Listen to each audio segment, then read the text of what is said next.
미가 6장 13절에서 15절 말씀입니다. 그러므로 나도 너를 쳐서 병들게 하였으며 내 죄로 말미암아 너를 황폐하게 하였나니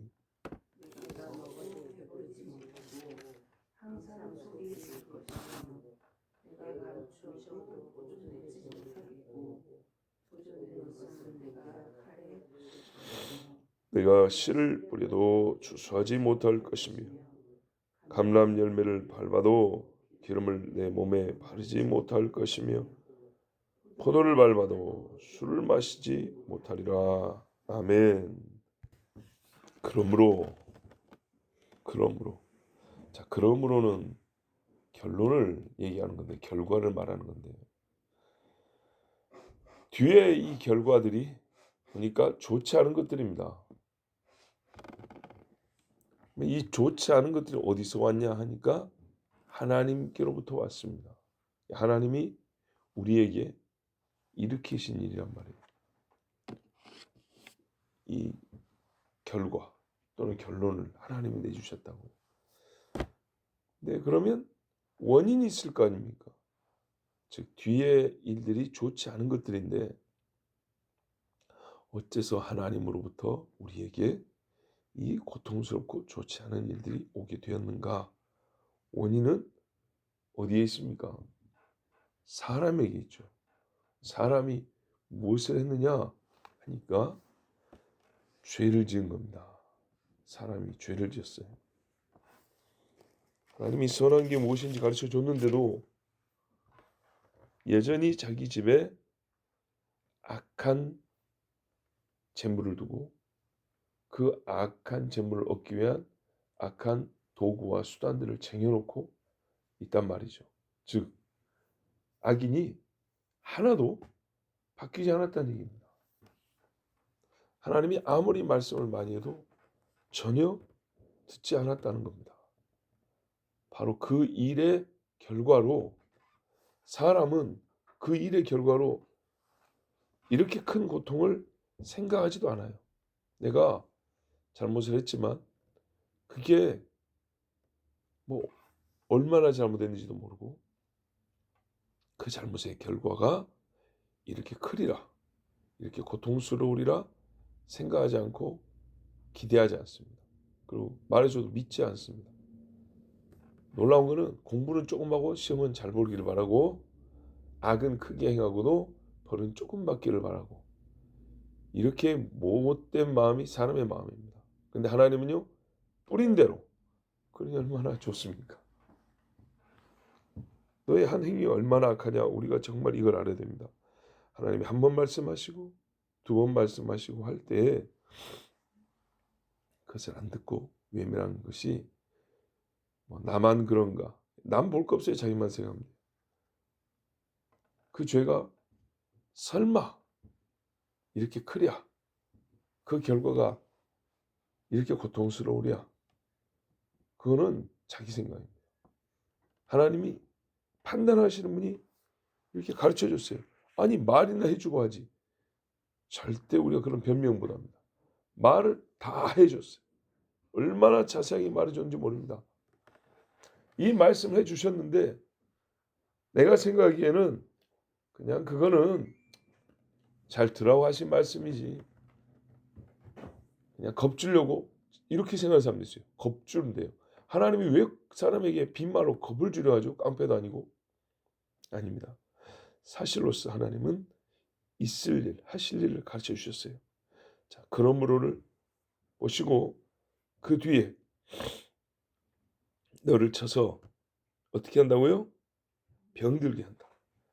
근데 옛날 번역에는 중히 상하게 한다. 병들게 하고 다르죠, 어감이. 무슨 말이냐면요. 몸에 바이러스가 생기고 세균들이 득실득실해서 병이 난 것을 포함하여 두드러 맞아가지고 병난 걸 얘기합니다. 여러분 사람이 두드러 맞으면 몸에 병이 날까요 안 날까요? 나죠. 이름하여 골병 든다 그럽니다. 예. 이 충격파가요 뼛속까지 들어가면 애려요. 겉에는 멀쩡해도 쑤시고 애린다 그러죠. 못 견딥니다.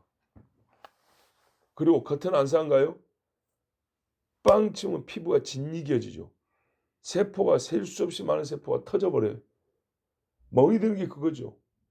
혈관이 터지고, 혈관이 터지니까 피가 몸 안에 배어드는 게 멍입니다. 그걸 이제 빼내면 되는데, 안 빼내면 서서히 이제 여기서 흡수해서 없어질 때까지 시간이 꽤 많이 걸리죠. 붓죠. 염증이 생겼다는 얘기죠. 아프죠.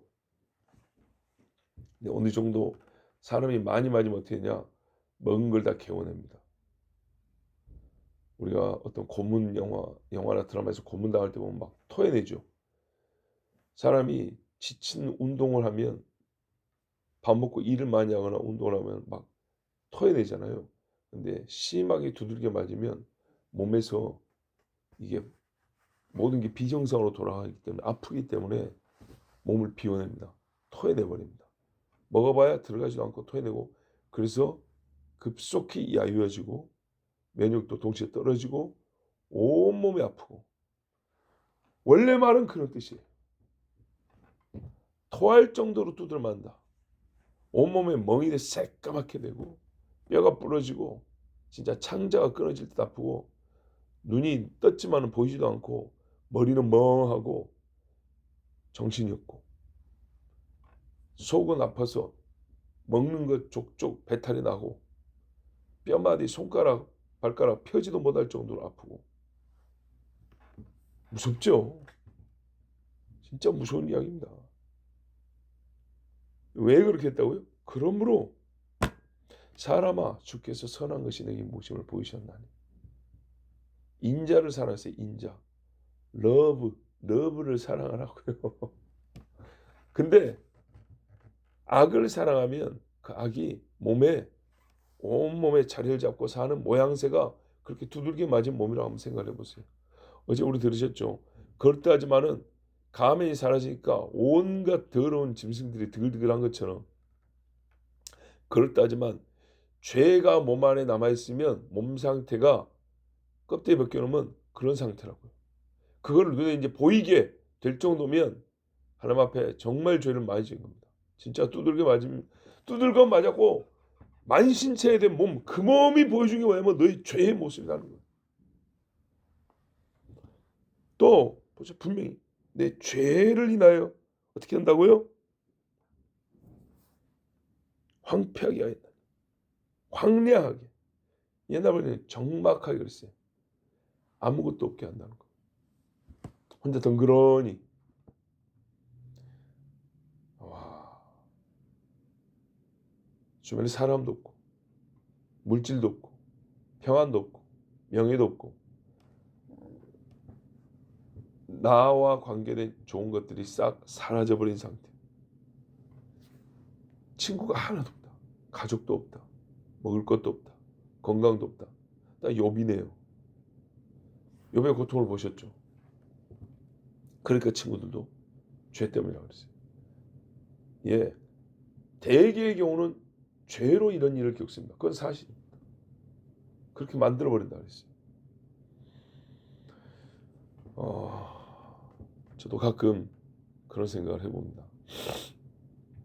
하나님이 나에게 가정을 허락하지 않으셨다면, 내가 지금까지 혼자 사는 사람이라면 어떻게 살았을까? 총각이 목회하기도 어렵습니다. 여러분, 제가 만약에 총각이었다면 부르셨겠습니까? 뭔가 좀 문제가 있지 않나 그런 생각도 했을 것이고, 뭔가 좀 불안하겠죠. 젊을 때 놀고 자기가 돈 벌 수 있을 때 그런 사람 많은데, 60 먹은 총각, 60 먹은 아가씨, 그러다 한번 중간에 병들죠. 재산을 싹 잃어버립니다. 어떻게 하냐? 한 평짜리 고시원 같은 데 삽니다. 60이 되어서. 그럼 그 나이에 대해서는요, 어디 갈 데도 없어요. 이제 노는 것도 젊을 때 이야기지. 남들은 다 가정 이루고 손자들하고 있는데 자기 혼자 총각 처녀라고 술 마시러 간다. 명절에 놀러 간다. 될까요? 택도 없는 이야기죠. 고작 30년 후를 못 내다본 사람들의 인생이 그래요. 돈도 없어요. 자기밖에 몰랐는데 누가 그 나이에 병든다고 자기 돈을 들여서 고쳐주겠습니까? 병원에 데려가겠습니까? 정확하죠. 이마요 고독사라 그러죠. 외로워서도 죽는 겁니다. 황량하게 한다. 자, 하나님 보세요. 그 실제를 또 이야기해줘요. 별개일 수도 있지만은 사실 이러면 적막하다, 황량하다가 뭔지를 우리가 대변할 수 있어요. 14절에 먹어도 배부르지 못한다. 왜 그럴까요? 먹어도 배부르지 못한 이유. 반대로 안 먹어도 배부르다고 생각하면 되죠. 너무 외로운 겁니다. 아무도 나라는 존재를 인식하지도 못하고 나 있는지도 모르고 사랑하지도 원하지도 않고 미워한다. 억울하다. 괴롭다. 그랬을 때 먹은들 이게 배부르겠습니까? 또 정말 물질적인 차원에서 보면 이만큼 먹고 뭐가 배부르겠습니까? 먹어도 그렇지 누가 많이 먹는다 그랬습니까? 먹을 게 없어요. 그래서 하루에 한 톨씩 먹는다면은 무슨 배가 부르겠습니까? 한 끼 밥을 이만큼씩 먹어야 배가 부르지. 밥 몇 알 새는 것을 하루에 먹는다. 먹을 게 없어. 가난하고 다 뺏기고 해가지고 그러니까 먹어봐야 속이 매일 비어있죠. 떠있어. 감추나 보존되지 못하겠고 남은 재물 얼마 안 되는데 숨겨놨는데 다 훔쳐가 버리는 거예요.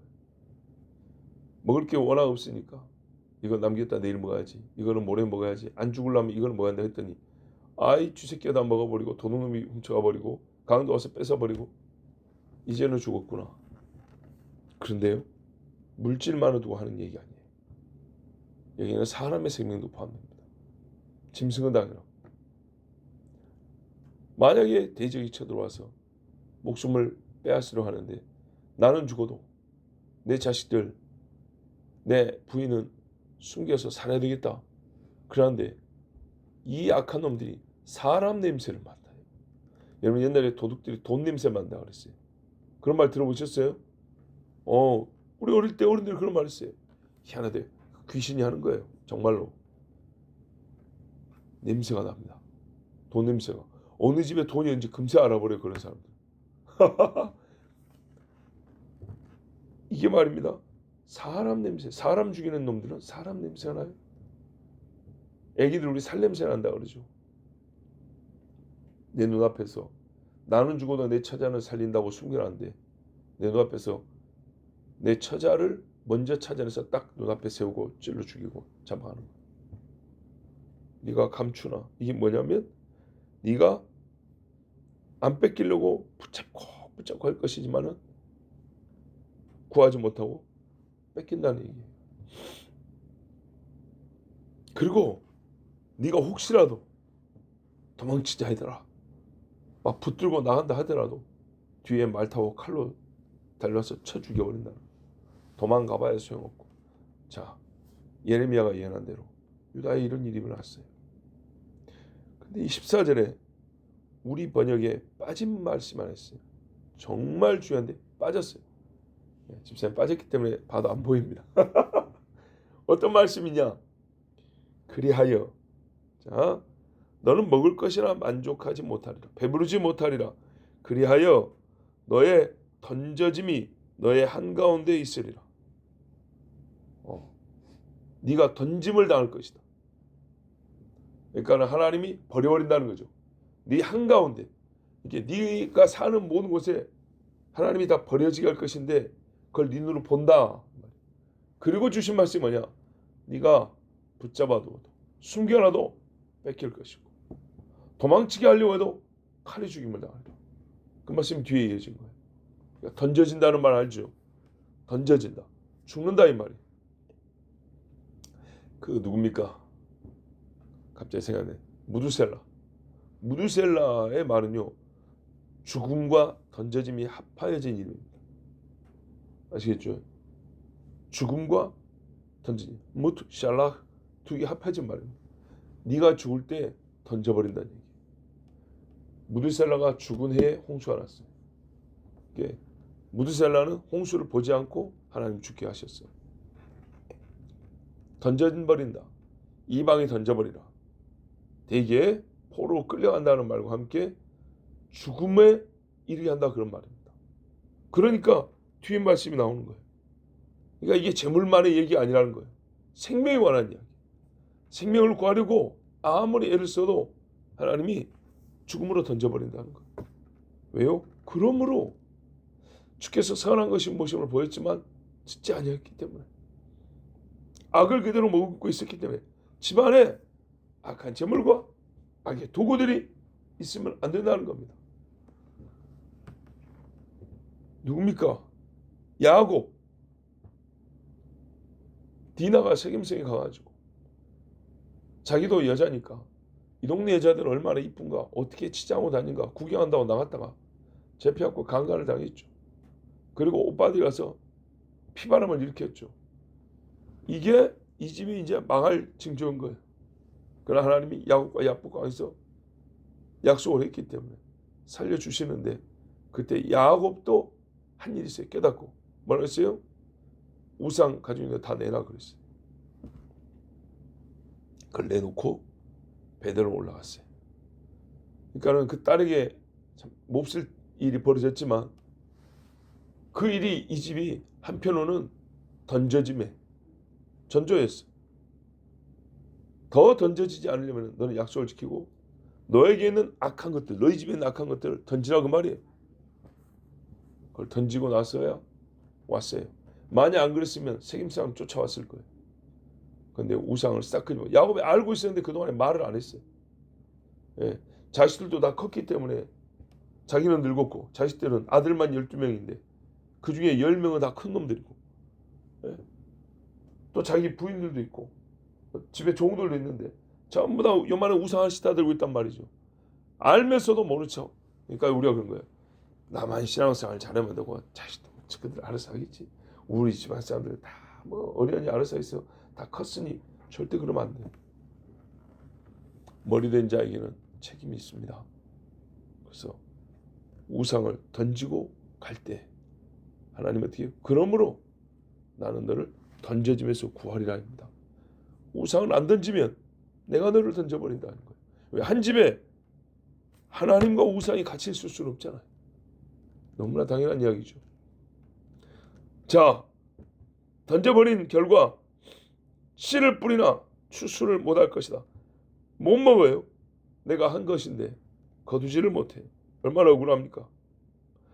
감람 8번아. 올리브죠. 올리브. 감람. 자, 기름을 짜면 말입니다. 최상급 기름 어디다 쓰냐? 성전 성막에 쓴다 그랬죠. 이건 얼마나 기름이 좋냐면 불을 붙여도 그름이 거의 안 나요. 만약 이게 그름이 많이 난다면 성막 그 천막이 말입니다. 공기도 잘 안 통하는데 그 문 열고 들어가자마자 사람 질식이 죽을 겁니다. 뭐 소위 탄소가 안 나온다는 말이 아니고 그만큼 기름이 순도가 높아요. 근데 그 다음 기름들을 먹는 거고요. 몸에 바르는 가장 안 좋은 것들, 예, 불태울 때 쓰는 것들, 일반 호롱불에 쓰는 기름이나 그리고 어디 아플 때 바르는 거는 최고로 좋은 거까지는 아니겠죠.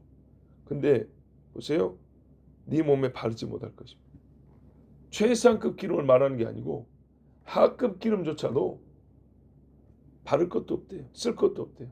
싹 뺏겨버리니까. 아니면 짰는데 안 나와요. 뭐가 나와야 말이지. 예. 포도를 밟으라. 술을 마시지 못하리라. 또 너무 술술하지 마시고. 포도를 밟으면 우리가 요즘 말로 주스라 그러죠. 주스 한 컵 못 마신다는 얘기예요. 이게 밟아도 알이 연글지 못해서 수분이 없어서 뭐 먹을 게 없다 그런 말도 되고 있고, 또 있는 그대로 뺏겨버리니까 마실 게 없다는 얘기입니다. 자, 말씀 그대로 보면 됩니다. 얼마나 선명합니까? 눈에 다 보이죠. 오늘 이 말씀을 만약에 연필로 스케치를 하라 그런다면 못 알아먹을 그림 그릴 수 있을까요? 그림 실력이 형편없을 수는 있어도 뭘 얘기하는지 다 알아먹을 수 있습니다. 확실하게 말씀했습니다. 하나님이 그럴 수 있고 저럴 수 있다고 말하지 않고 그런다 하겠다 이렇게 말했습니다. 그러므로 오늘과 같은 말씀들을 들었을 때 그 상황을 완화시키려 하거나 말씀이 기록된 것을 뭔가 부정하거나 누그러뜨리려는 시도가 바로 그러므로 이런 결과를 야기하는 원인된 죄라는 것을 알아야 됩니다. 이게 결론이잖아요. 이 결론을 부정하는 것만큼이나 이 결론을 나에게 있게 하는 원인이 없습니다.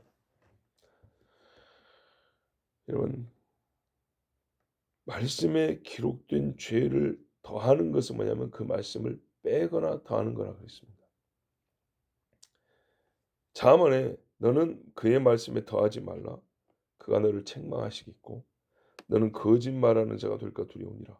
예레미야 26장 2절에 여호와께서 이와 같이 말씀하시니라. 너는 여호와의 성전들에 서서 유다 모든 성읍에서 여호와의 성전에 와서 예배하는 자에게 내가 네게 명령하여 이르게 한 모든 말을 전하되 한마디도 감하지 말라. 그랬어요, 하나님이. 근데요, 이 예레미야 시대의 고관들, 제사장들, 백성들까지 예레미야가 감하지 않고 그대로 전했더니 뭐라 그러냐면 죽이고자 한지라 그랬어요. 미웠다는 거예요. 하나님이 주신 말씀은 그냥 그대로 대언했을 뿐인데 하나님은 손을 못 대겠고 저 말하는 자 예레미야를 죽여버리자. 성경을 보니까 예레미야서 안에 예레미야를 죽이겠다 한 사건이 3번 이상 정도 나와요. 계시록 22장 18절 19절에 모든 말씀을 다 주셨죠. 내가 이 두루마리의 예언의 말씀을 듣는 모든 사람에게 증언하노니. 자, 요한계시록 부담스럽지 않습니까? 여러분, 칼빈도 요한계시록 주석을 못 쓰고 죽었어요. 마지막까지 남겨놨는데 감히 이거를 감당하기 어려운 거예요. 자기가 지식으로도 그렇고, 주석이라고 책을 완성된 한 권을 쓸 자신이 없는 거예요. 모르겠어요. 시간이 더 주어졌으면 쓸 수 있었을지 모르지만 하여튼 제가 알기로는 칼빈이 요한계시록을 주석하지 못하고 죽었다 그랬어요. 그만큼 어렵고 부담되는. 그러나요, 어린아이처럼 읽으면 어려울 게 하나도 없어요. 너무 상징, 너무 신비로 풀려하니까 어려운 거지. 그냥 있는 그대로 읽으면 하나 어려울 게 없고 실제로 우리 눈앞에 일어난 일들이 기록된 그대로 일하고 있으니까 어려울 게 없는데 지금 생각하면 너무 똑똑해서 어려웠지 않나 그런 생각도 약간 드는데요. 자, 이 두루마리 예언의 말씀을 듣는 모든 사람의 증언하노니 만일 누구든지 이것들 외에 더하면 하나님이 두루마리에 기록된 재앙들을 그에게 더하실 것이요 만일 누구든지 이 두루마리 예언의 말씀에서 제하여 버리면 하나님이 이 두루마리에 기록된 생명나무와 및 거룩한 성의 참여함을 제하여 버리시니라. 아멘. 명확하죠. 더하면 더한 대로, 빼면 뺀 대로. 근데 여러분, 성경을 믿지 않으려 하는 사람들이 하는 짓이 바로 그 2가지입니다. 더하는 경우는 어떤 거냐면요, 단어를 빼기는 어려울 때, 빼면 말이 안 되는 거예요. 빼기는 어려울 때 어떻게 하면 단어를 바꿉니다. 바꿔요. 바꿔서 부드럽게 만들려고 하니까 어떻게 해요? 우회도로를 만들어야 되죠. 우회도로는 돌아가는 겁니다. 길어요. 예, 우리도 산에 가보면 직선으로 올라가면 좀 힘들거든요. 길이 거칠거든요.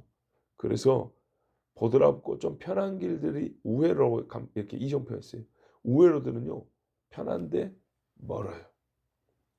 그런데 체력 소모나 그 심리적인 안정감, 불안감을 생각하면 우회도로가 편하죠. 그죠, 여러분? 바위 타고 빠른 길로 갈래요? 아니요, 완만한 흙길로 돌아가는 게 편하죠. 대개 관광지 가면 산책로가 그렇게 돼 있잖아요. 4발로 가게 만든 4발? 2손 2발로 가게 한 그런 산책로 어디 있어요, 그죠? 편하게 그냥 걸어가게 만들지. 말씀을 그렇게 만드는 경우는 더 하는 거예요. 예. 빼는 경우는요. 불편한데 얘는 빼도 어떻게 말이 되겠어? 그럼 빼버립니다. 그래서 말씀이 좋아서 더하거나 말씀을 더 잘 지키려고 빼는 경우는 없습니다. 그렇죠? 정말 말씀이 싫거나 부담스럽고 편하게 보려고 자기에게 주어지는 하라 하지 말라의 명령을 받지 않기 위해서 우회시키기 위해서 말을 늘리거나 아예 빼버리는 경우, 더하거나 덜한 경우가 이겁니다. 더하거나가 하나님이 여기서 지금 주신 재앙들을 야 이런 것만 있는 게 아니야. 뼈를 불러버린다, 눈알을 빼버린다, 손가락을 손톱을 뽑아버린다 등등등 이렇게 말을 붙이는 것도 더하는 경우인데 실제 있어서 이렇게 더하는 경우는 억지로 헌금이나 뺏으려면 몰라도 그런 경우도 있긴 있겠죠. 그런데 말입니다. 대개의 경우는 말씀을 부정하기 위하여 누그러뜨리기 위하여 주시는 영적 부담을 덜기 위하여 우회로를 만드니라고 말을 길게 만들고 여차하면 눈치 봐서 빼서 편하게 그렇게 만들려고 말씀을 없애버리는 감하는 경우가 많습니다. 자, 오늘 말씀 선명합니다. 라인이 선명해요. 그리고 뜻이 명확합니다. 그래서 어떻게 해요? 웃고 마칠 말씀이 못 됩니다. 그러므로 정직한 자는 웃고 마칠 말씀이 못 된다. 즉 하나님 앞에 회개에 이르는 근심이 있다 그랬어요. 아니 구원에 이르는 근심이 있다 그랬어요. 이런 말씀은 구원에 이르는 근심을 갖게 하는 말씀이니까 그렇게 읽어야 되는데 악한 사람은 그 구원에 이르는 근심을 갖기 거부함으로 이 말씀조차도 선명한 선을 흐리게 만들고 또 명확한 말씀을 애매하게 하기 위하여 누그러뜨리기 위하여 더하거나 덜하는 경우가 있습니다. 여러분 절대 그렇게 하지 마세요. 그래야면 차라리 성경을 안 보고 다른 종교인이 되는 것이 차라리 낫습니다. 하나님 오늘 주신 말씀대로 우리가 지금 선지서를 읽는 이유는 선지자에게 주신 말씀을 듣고자 함입니다. 그 시대가 아니지만 어느 시대라도 들어야 할 말씀으로 주셨기 때문에 오늘 우리가 이 말씀을 들었습니다. 그러므로 내가 너에게 이러이러한 복을 주겠노라. 정말 그렇게 하나님의 은혜와 복을 더 받기를 바랍니다. 그러면은 원인으로서 뭘 해야 됩니까? 주께서 선한 것이 무엇임을 내게 보이셨나니 그 말씀을 믿고 행하는 것입니다. 기도하겠습니다. 아버지 하나님 감사합니다. 오늘도 하나님이 사랑하는 자녀들을 보내주셨습니다. 그러므로 내가 너에게 말씀을 주겠노라. 주께서 사랑하는 자녀들이 또한 말씀을 받았습니다. 그러므로 내가 너의 이름을 기억하겠노라. 말씀을 따르고 기도하고 순종합니다. 그러므로 내가 너에게 생명수와 생명나무 열매를 주겠노라. 아버지 이렇게 하나님께 은혜와 복을 구원을 받고 싶습니다. 오늘 말씀 정확히 알았습니다. 선명하고 명확한 말씀입니다. 주신 대로 받았사오니 우리가 구원에 이르는 영적 근심으로 기도하게 하옵시고 그러므로 그 결과 하나님 주시는 생명과 평안이 더하게 하옵소서. 예수님의 이름으로 기도하옵나이다. 아멘.